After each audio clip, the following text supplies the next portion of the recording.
Raising the Mary Rose. How a 16th-century warship was recovered from the seabed. On July 19, 1545, English and French fleets were engaged in a sea battle off the coast of southern England in the area of water called the Solent, between Portsmouth and the Isle of Wight. Among the English vessels was a warship by the name of Mary Rose. Built in Portsmouth some 35 years earlier, she had had a long and successful fighting career and was a favorite of King Henry VIII. Accounts of what happened to the ship vary. While witnesses agree that she was not hit by the French, some maintain that she was outdated, overladen, and sailing too low in the water, others that she was mishandled by undisciplined crew. What is undisputed, however, is that the Mary Rose sank into the Solent that day, taking at least 500 men with her. After the battle, attempts were made to recover the ship, but these failed. The Mary Rose came to rest on the seabed, lying on her starboard right side at an angle of approximately 60 degrees. The hull, the body of the ship, acted as a trap for the sand and mud carried by Solent currents. As a result, the starboard side filled rapidly, leaving the exposed port left side to be eroded by marine organisms and mechanical degradation. Because of the way the ship sank, nearly all of the starboard half survived intact. During the 17th and 18th centuries, the entire site became covered with a layer of hard gray clay, which minimized further erosion. Then, on June 16, 1836, some fishermen in the Solent found that their equipment was caught on an underwater obstruction, which turned out to be the Mary Rose.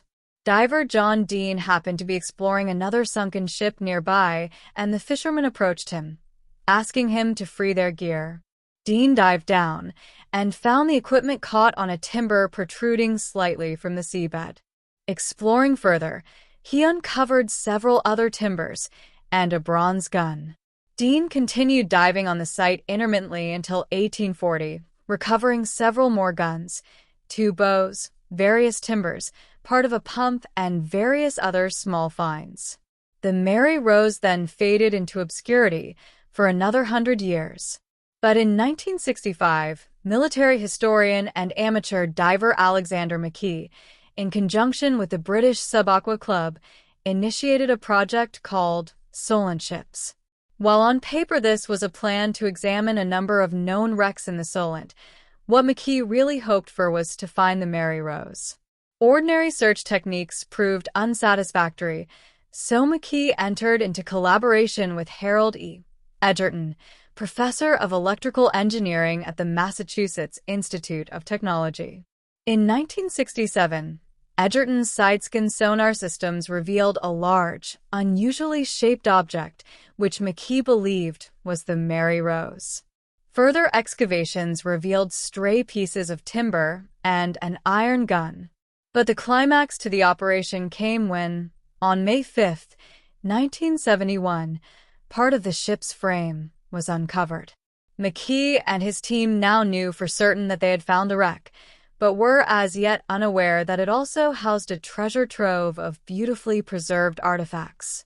Interest in the project grew, and in 1979, the Mary Rose Trust was formed, with Prince Charles as its president and Dr. Margaret Rule its archaeological director.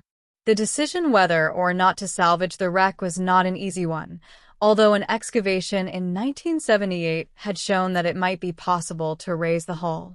While the original aim was to raise the hull if at all feasible, the operation was not given the go-ahead until January 1982, when all the necessary information was available. An important factor in trying to salvage the Mary Rose was that the remaining hull was an open shell. This led to an important decision being taken, namely to carry out the lifting operation in 3 very distinct stages. The hull was attached to a lifting frame via a network of bolts and lifting wires. The problem of the hull being sucked back downwards into the mud was overcome by using 12 hydraulic jacks. These raised it a few centimeters over a period of several days, as the lifting frame rose slowly up its 4 legs. It was only when the hull was hanging freely from the lifting frame, clear of the seabed and the suction effect of the surrounding mud, that the salvage operation progressed to the second stage. In this stage, the lifting frame was fixed to a hook attached to a crane, and the hull was lifted completely clear of the seabed and transferred underwater into the lifting cradle.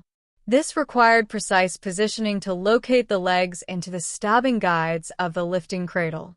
The lifting cradle was designed to fit the hull using archaeological survey drawings and was fitted with airbags to provide additional cushioning for the hull's delicate timber framework. The third and final stage was to lift the entire structure into the air, by which time the hull was also supported from below. Finally, on October 11, 1982, millions of people around the world held their breath as the timber skeleton of the Mary Rose was lifted clear of the water, ready to be returned home to Portsmouth.